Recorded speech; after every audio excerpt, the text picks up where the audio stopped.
All over இந்தியாவில் பல்வேறு பொதுத்துறை வங்கிகளில் ஸ்பெஷலிஸ்ட் ஆஃபீஸர் பணியிடத்திற்கான ரெக்ரூட்மெண்ட் நோட்டீஸ் வந்து வெளியிட்டிருக்காங்க. ஐபிபிஎஸ், அதாவது அக்ரிகல்ச்சர் ஃபீல்ட் ஆஃபீஸரில் 346 பணியிடங்கள், ஹெச்ஆர் பர்சனல் ஆஃபீஸரில் 25 பணியிடங்கள், ஐடி ஆஃபீஸரில் 170 டோட்டல் வேக்கன்சிஸ், லா ஆஃபீஸரில் 125 வேக்கன்சி, மார்க்கெட்டிங் ஆஃபீஸரில் 205 வேக்கன்சி, ராஜ்பாஷா அதிகாரியில் டோட்டலாக 25 வேக்கன்சி இருக்குது. இதற்கெல்லாம் ஆன்லைனில் தான் அப்ளை பண்ண முடியும்.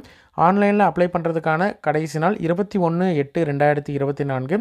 இதற்கு எலிஜிபிலிட்டி என்ன, ஏஜ், எந்த குரூப் இருக்கக்கூடிய கேண்டிடேட்ஸ் வரைக்கும் அப்ளை பண்ணலாம், என்னென்ன கேட்டகரியில் எவ்வளோ வேக்கன்சி இருக்குது, பார்ட்டிசிபேட்டிங் பேங்க்ஸ் என்னென்ன, தமிழ்நாட்டில் ப்ரிலிமினரி எக்ஸாமுக்கான சென்டர்ஸ் என்ன, மெயின் எக்ஸாமுக்கான சென்டர்ஸ், எக்ஸாம் பேட்டர்ன் அப்படின்னு சொல்லிட்டு கம்ப்ளீட் டீட்டெயில் வீடியோ டிஸ்கிரிப்ஷனில் கொடுத்துருக்கேன். இன்ட்ரெஸ்டட் கேண்டிடேட் அதை பார்த்து தெரிஞ்சுக்கிட்டு அப்ளை பண்ணுங்கள்.